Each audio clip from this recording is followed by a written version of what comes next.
Assalamualaikum warahmatullahi wabarakatuh. Waalaikumsalam warahmatullahi wabarakatuh. Alhamdulillah. Salatu wassalamu ala rasulillah wa ala alihi wa sahbihi wa man walah wa la hawla wa la quwata illa billah ma ba'du. Masya Allah, Masya Allah, Masya Allah, tabarakallah. Siang hari ini alhamdulillah ada dua sahabat yang bersekolah di Fakultas Teknik Universitas Gadjah Mada, keduanya. Namun keduanya juga sama-sama belajar agama. Dan keduanya juga sekarang sudah, atau bahkan bisa dikatakan sudah tidak lagi menekuni bidang yang dulu beliau berdua sekolah di Fakultas Teknik Universitas Gadjah Mada. Beliau adalah Ustadzuna Muhammad Abduh Tuasikal yang ada di sebelah kiri saya, dan sekarang kita berada di kompleks Pondok Pesantren Darus Sholihin yang beliau bina di Kapanewon, Masya Allah. Kecamatan. Ada istilah yang berbeda di daerah Indonesia yang lain. Kecamatan Panggang, kalau di Jogja disebut dengan Kapanewon Panggang. Dan Ustadzuna Aminur Bait yang ada di sebelah kanan saya, beliau berserta rombongan dari Yayasan Amal Abadi Indonesia dan tentunya ANB Channel, ANB Official berkunjung, sengaja mengunjungi Pondok Pesantren Darus Sholihin tentunya untuk silaturahim. Sudah sekian lama tidak bertemu dan alhamdulillah Allah mentakdirkan siang hari ini bisa bertemu di kompleks Pondok Pesantren Darus Sholihin. Saya akan menyapa Ustadz Abduh terlebih dahulu. Assalamualaikum Ustadz. Waalaikumsalam warahmatullahi wabarakatuh. Ustadz tidak pernah kelihatan tua. Dulu rumahnya saya lihat di video yang pertama sampai dengan sekarang ya seperti itu. Cuma tambah lemu aja Pak paling. Kalau dulu mungkin nggak pas di kamera karena kurus gitu. Kabar baik Ustadz? Alhamdulillah baik. Bagaimana keadaan pandemi sekarang di kecamatan? Ya cuma di rumah tapi sudah mulai keliling gunung gitulah. Masya Allah. Sudah mulai offline kajian? Ya cuma sambang jamaah istilahnya. Jadi ya ke masjid aja. Nggak boleh buka dalam jumlah besar, nggak boleh. Oh begitu. Ya. Ustadz dulu masuk di Fakultas Teknik Universitas Gadjah Mada. Kenapa kok kemudian bisa belajar agama? Itu apa yang menyebabkan Ustadz tertarik pada agama? Karena ada Ustadz yang luar biasa atau bagaimana tuh? Enggak, awalnya itu ada kakak angkatan sih. Namanya Mas Aan saya panggil, tapi sekarang sudah jadi doktor. Milana Dharma Putra itu. Awal ya masih cari-cari, jadi Farid waktu itu ngekos di Malaysia, ngekosnya itu di Janti sana jauh. Jadi dari UGM tuh saya setengah jam apa 45 menit lah saya perjalanan itu. Karena ikut teman, terus kakak angkatan saya bilang sudah pindah aja ke Pogung 2002 ya Ustaz ya. Terus itu masih kos di sana 10 bulan lah saya di situ. 2002 masih cari-cari. Terus habis itu dapat kos di MTI itu masuk 2003. Nah dari 2003 itu mulai masuk MTI. Nah dari situlah mulai berubah. Bisa diterjemahkan MTI itu? Misfalat Thalabul Ilmi. Majelis Tafsir Ilmu Al-Quran. Majelis Tafsir Indonesia. MTI itu Misfalat Thalabul Ilmi di utara Fakultas Teknik pas. Jadi ini pagar teknik Masjid Swagraha. Nah, cuma nyebrang ada sawah, MTI di situ. Dekat sebelah sana ada Kali Code itu. Antum diajak atau bagaimana tuh? Itu kakak angkatan ngajak Rayu saya. Karena dia sama-sama teknik kimia, beliau angkatan 2000, saya 2002, terus ikut saya aja gitu. Ya saya cuma tahu dia orang baik, jadi sudah ikut aja deh. Ya mulai dari situ, ya istilahnya mau dibilang dijebak ya dijebak dalam kebaikan gitu ya. Nah baru menyesuaikan diri dengan di MTI walaupun baru nyari-nyari. Dari situ 2003 baru belajar bahasa Arab. Pas ada dulu apa saya lupa itu istilahnya, semester pendek gitu loh. Jadi belajar selama 1 bulan, pas kita libur semester pendek ambil pelajaran Al-Muyassar gitu, bahasa Arab, walaupun nggak selesai. Nah, tapi kan saya sudah di lingkungan yang bagus dengan kakak-kakak angkatan yang juga mereka sudah belajar lebih dulu, jadi bisa lanjut belajar lagi, Farid. Di MTI itu sore atau malam hari? Iya, tetap kuliah kayak biasanya, kuliah pagi sampai sore, pas habis asar atau maghrib baru belajar lagi. Lalu di Fakultas Tekniknya?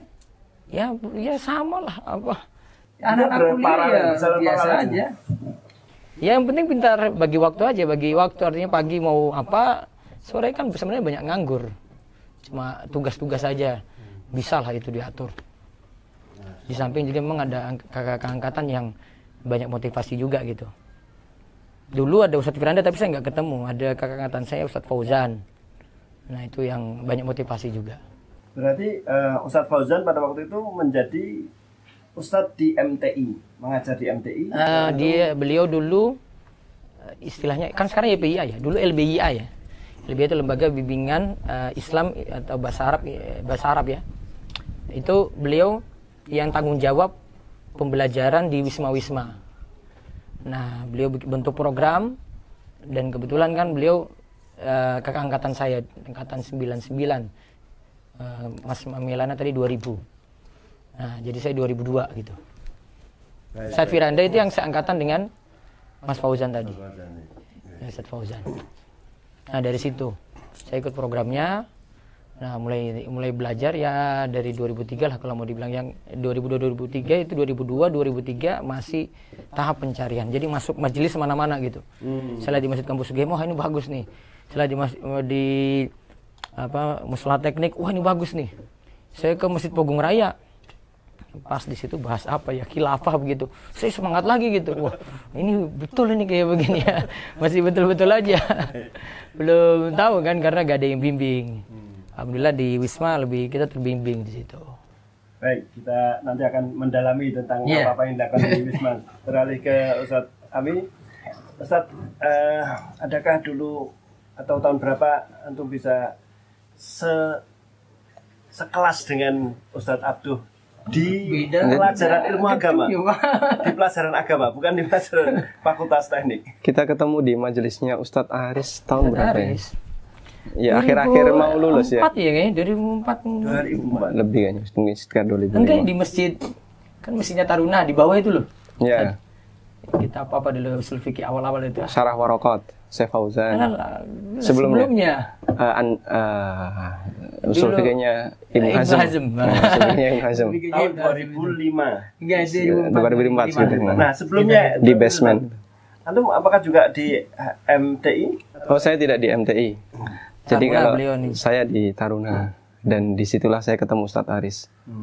Kayaknya pengalaman kita mungkin mirip ya. Jadi saya ke Taruna itu salah satu di antara motivasinya ya, karena pengasuhnya Ustadz Umar Budiarko itu kan istrinya tetangga saya. Oh, berarti orang Lamongan. Orang Lamongan istrinya. Sehingga Pak D saya yang kenal dengan Ustadz Umar ngasih informasi, mondok di sini gratis, kamu nggak usah ngekos. Oh, jadi tidak seperti sebagaimana Ustadz Abdul nyari-nyari dulu ya, terdampar di Janti dulu dengan teman-teman dulu Papua, sempat di Klebengan. Oh, Klebengan. Di Klebengan tuh berapa bulan, terus pindah awal-awal dulu saja. Awal-awal, cuman nggak sampai 1 semester di Klebengan.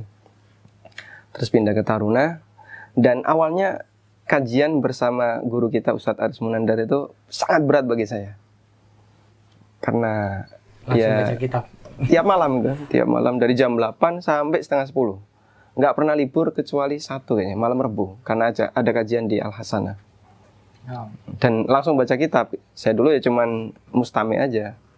Dan tantangannya satu, ngantuk. Wow. Itu. Jadi setiap malam belajar bersama Ustadz Aris, kemudian pagi, siang, sorenya di Fakultas Teknik. Iya. Bisa jalan semuanya, Ustadz? Ya, di pondok kan cuma malam saja. Di situ syaratnya pokoknya jam 6 sudah harus di pondok. Jam 6 sampai jam 6. Jam 6 malam sampai jam 6 pagi baru boleh keluar. Sampai ba'da subuh berarti. Betul. 6 pagi. Ya, jadi kita baru boleh turun dari masjid itu setelah syuruk. Kalau belum itu nggak boleh. Iya, kalau antum tadi kendala mengikuti kajian Ustaz Aris itu ngantuk, Ustaz. Ustaz Abdul juga kayak gitu. Pernah antum lihat? Masya Allah, jadi ada pengalaman luar biasa. Pertama yang saya kagumi dari Ustaz Abdul ini, beliau itu dipanggang bertahun-tahun tetap hidup, Pak. Jamaah. Ustaz Abdul dipanggang bertahun-tahun tetap hidup. Kapan hewan panggang? Putus-putus. Panggang itu nama kecamatan. Panggang kecamatan Panggang maksudnya. Dan ada satu pengalaman yang waktu itu saya kaget ya, waktu antum datang pagi-pagi. Ini pokoknya penuh lah dengan APD. Itu musim dingin waktu itu, dingin sekali. 5:30 kan kajiannya di rumah Ustaz Aris.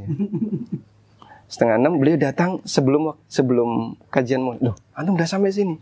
Dari mana ini? Saya kira dari MTI, ternyata dari kediaman beliau ini. Dari Panggang sini. Masya Allah, padahal itu 1,5 jam. 1,5 Ya kalau jam. dulu ngebut anak muda 1 jam lah Ustaz. 1 jam. Kok dari Panggang? Ya karena kan sudah nikah, jadi kadang hari Senin Ini itu tahun berapa Ustaz? 2007. 2007. Iya. Belum begitu S1 nikah. Atau bahkan sebelum S1. Jadi dulu strateginya itu ini, saya kan orang tua kalau kesini kan Papua kesini kan tiketnya itu sama saya mau pergi umroh lah gitu ya kata Pak. Pergi ke sana sini kan bolak-balik itu sudah sama dengan biaya umroh lah kasarannya. Jadi kesini ya sekalian aja minta nikah gitu. Nah, jadi orang tua Padahal dulu kesini untuk wisuda. Tapi kan sudah sebelum-sebelumnya kan. Kita kan wisuda itu biasanya 19 Februari ya. Tanggal 19 kalau UGM itu ya. Ya, tanggal 19 itu. Nah, berarti sebelumnya itu Pak Farid. Jadi saya bilang aja, sudahlah saya dinikahkan aja deh. Pada pulang gitu kan. Awalnya ditolak ya, sudah agak ini itu, down gitu. Gimana ini ya? Ya mau putus asa. Terus ada tante saya, marganya tua Sikal juga, dia bilang sudahlah daripada mikir lama-lama nikahkan aja gitu. Oh alhamdulillah ada yang nyupar gitu lah. Dari situ langsung nikah setelah jadi 11 Maret nikahnya. Wisuda 19, 11-nya itu nikah. Alasannya cuma itu aja gitu, karena biaya. Nah, kalau untuk panggangnya, Ustaz, antum tertarik dengan panggangnya atau istri antum? Aduh, masa saya bocorkan lagi rahasia ini.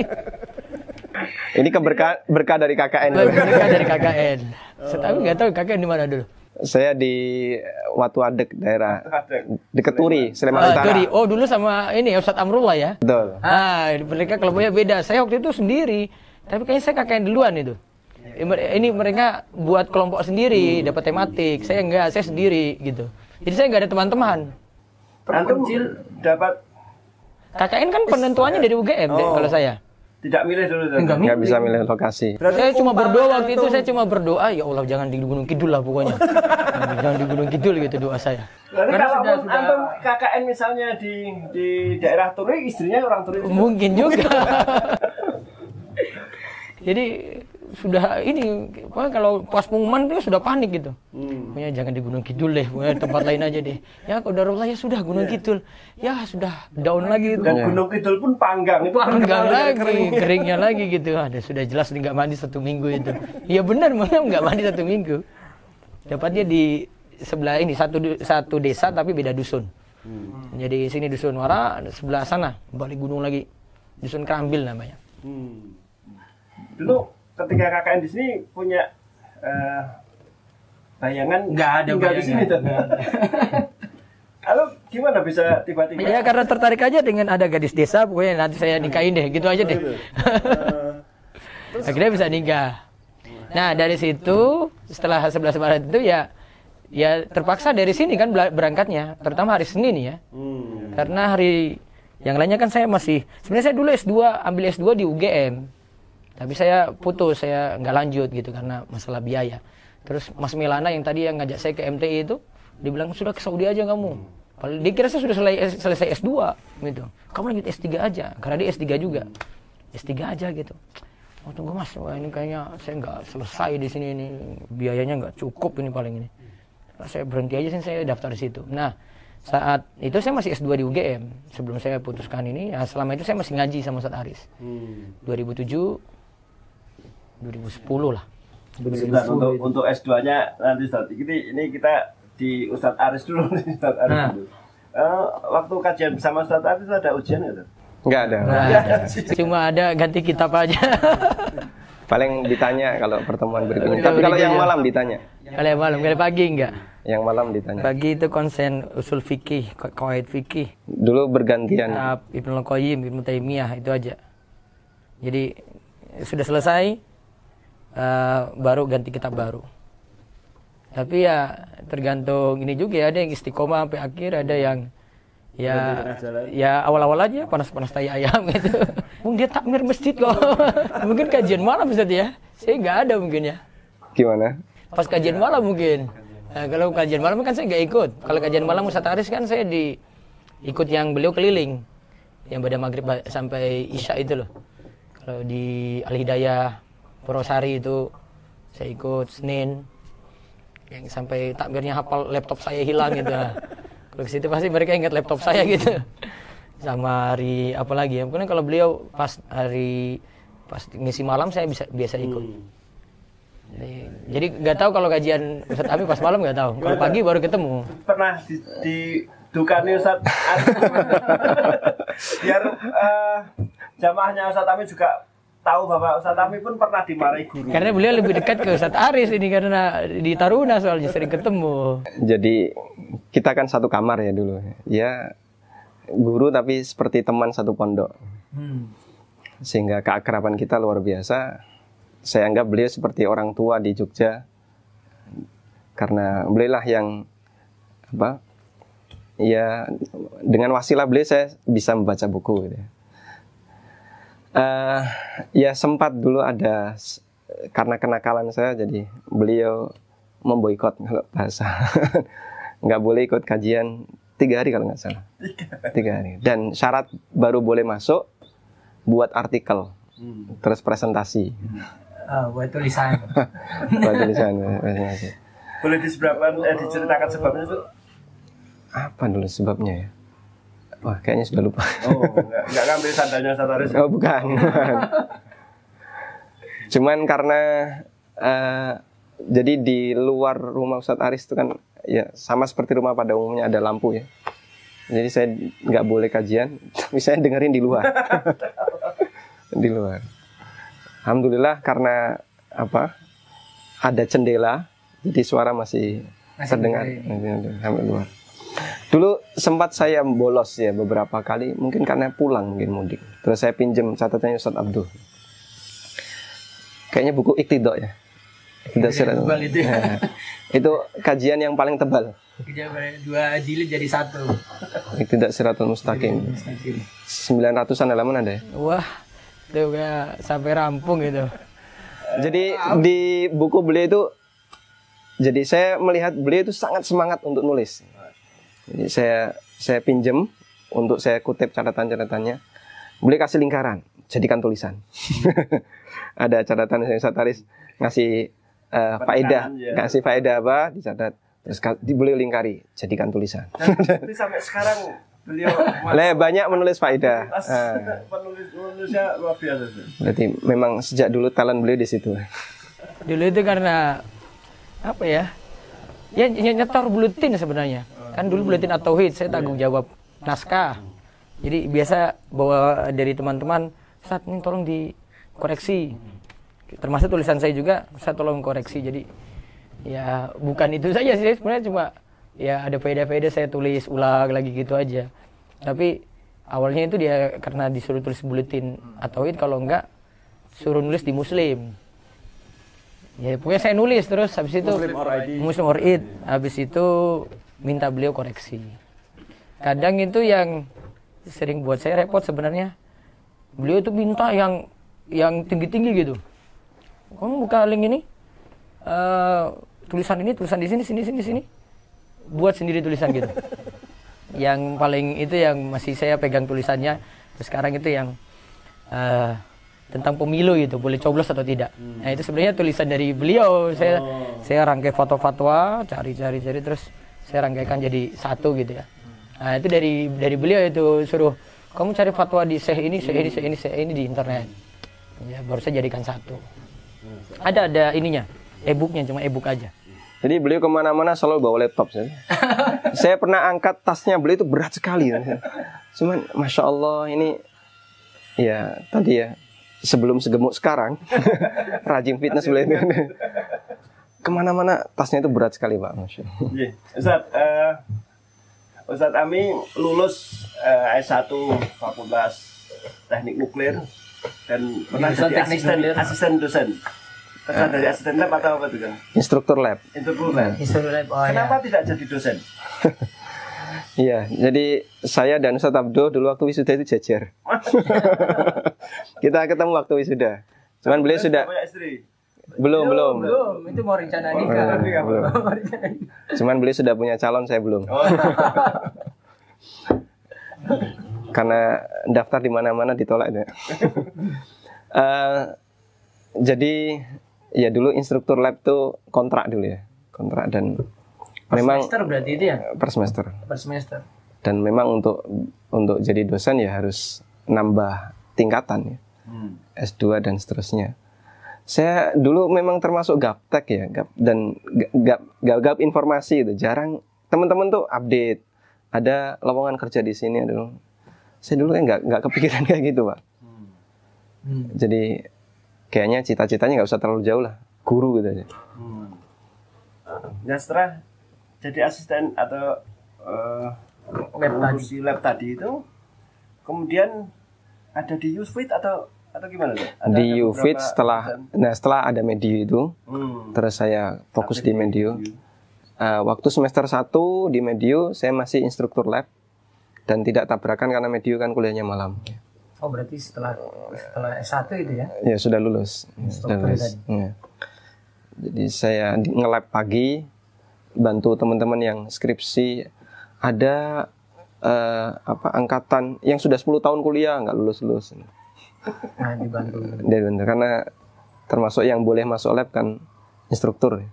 Kalau ada mahasiswa harus melalui instruktur. Setelah ada Medio, jadi saya fokus di Medio sampai akhirnya saya masuk di UFIT. Pertanyaan sama Ustaz, kenapa antum nggak jadi dosen? Antum bahkan S2 Master Teknik Kimia. Apa ya dulu ya? Saya pengen balik aja ke sini gitu deh. Oh gitu. Iya. Atau bikin universitas Gunung Kidul. Universitas Gunung Kidul jurusan Teknik Kimia. UGM ya. Universitas Gunung Mengidul. Ininya keinginannya beda ya. Pas balik ya sudahlah, punya saya ngisi-ngisi aja deh. Karena bawa mertua biasanya kan ngulang Al-Quran di sini, jadi ngajarkan Al-Quran. Jadi saya disuruh bantu ngajar yang muda-muda gitu. Ya saya pulang pokoknya mau meneruskan itu aja. Berarti ketika di Riyadh malah antum nggak fokus di teknik kimianya? Fokus sebenarnya selesai juga. Atau ke kajian mas? Ya kan sore, kan pagi kan enggak, sore saja. Ya pagi sekolah seperti biasa, kampus. Misalnya sekarang ditanya soal teknik kimia masih lah, masih nyambung lah. Kan ada Google juga. Iya, masalah dari pemirsa, beliau berdua tetap menyelesaikan studinya, di mana itu dipesan bisa jadi oleh orang tua beliau untuk tetap selesai. Tapi juga beliau tidak meninggalkan pendidikan agama, dan bahkan beliau sekarang kita kenal tidak sebagai lulusan teknik tapi sebagai Ustadz. Ustadz Ami, tentang Ustadz Abdin Ustadz, pada waktu beliau juga mengikuti kajian Ustadz Aris Ustadz, kan berangkat dari sini. Itu pernah beliau terlambat itu? Selain yang paling gasik tadi, pernah beliau terlambat? Iya. Yang diingat beliau malah yang jemput Ustadz Haris. Karena kan mampir ke ini Ustadz Ami kan jadi takmir di situ. Yeah. Saya bawa jadi kan saya sekalian dari gunung. Punya motor. Ke rumahnya Ustadz. Ke rumahnya Ustadz Haris terus dulu. Baru ke masjid. Ustadz baru bawa ke masjid. Baru saya kembalikan lagi Ustadz di rumah. Baru saya balik ke Pogung. Masya Allah. Itu ilmunya nggak gogrok di jalan tuh? Ya insya Allah banyak perjuangan, banyak hasil gitulah. Jadi pakai kaidah itu aja. Jadi ya berjuang aja terus. Iya.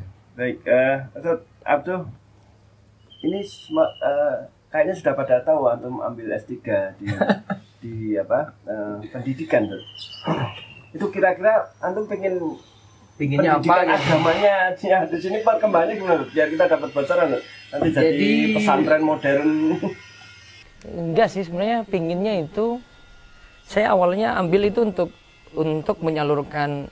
Jadi misalnya TPA di sini yang dikelola langsung itu bisa saya salurkan dalam bentuk tulisan gitu.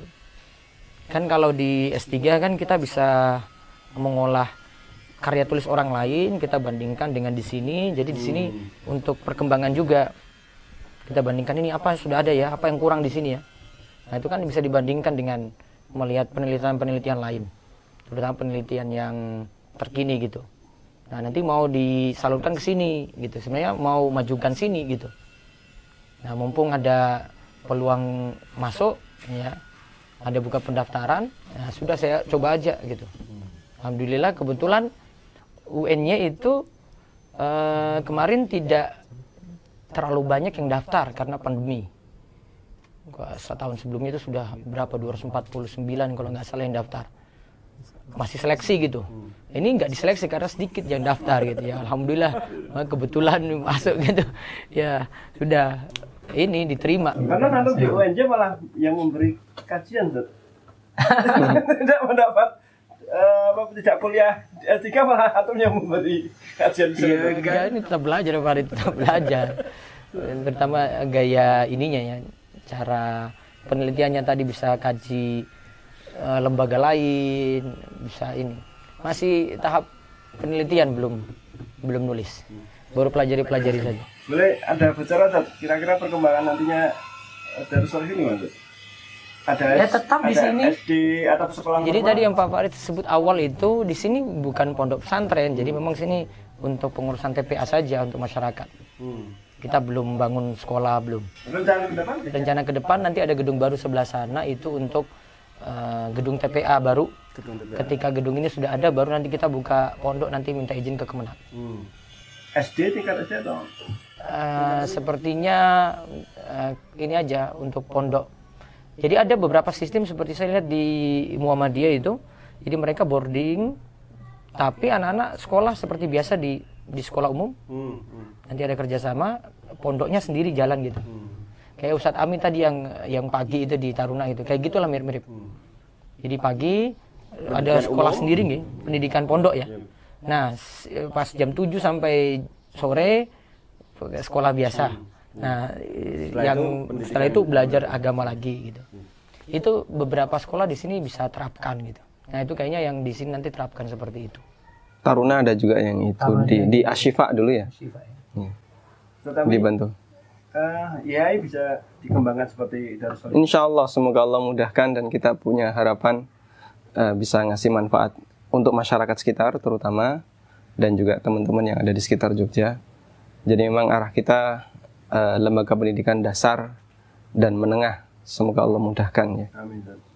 Saya ada amanah yang dilimpahkan ke yayasan dari salah satu wakif di Jakarta. Namun saat ini belum bisa kita kelola karena masih kendala dengan masyarakat. Jadi masih dalam proses untuk sosialisasi, kita belum bisa masuk. Perlu strategi seperti Ustadz Abdul menikahi bisa.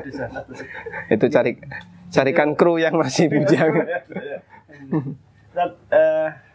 Waktu saat ini kita dibatasi waktu, mohon untuk sampaikan nasihat bagi mereka yang sekarang belajar di fakultas umum biar mereka juga merasa ringan untuk belajar agama.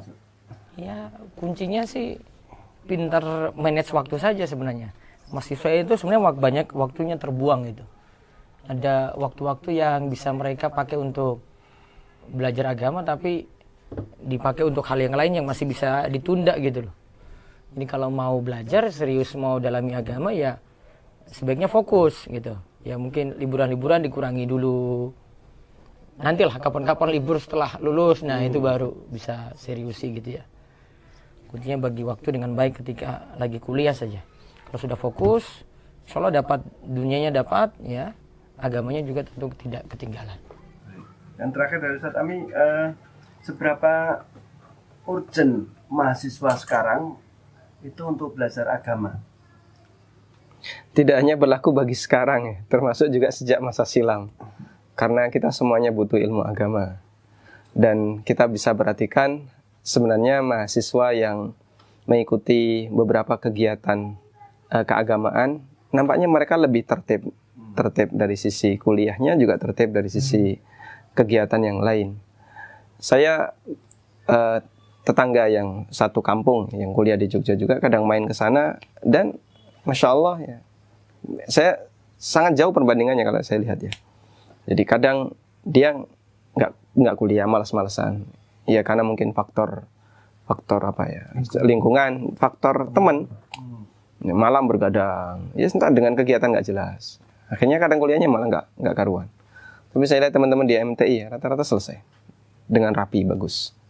Karena mereka tahu Bakal banyak cum laude juga. Banyak yang cum laude juga. Mereka tahu ada kedokteran juga. Tanggung jawab orang tua. Banyak juga dokter yang ikut nulis di Muslim Orid ya. Ya. Ada dokter Hakim, dokter Rehan, dokter Oki, dan beberapa yang lainnya. Yang lulusan teknik juga banyak.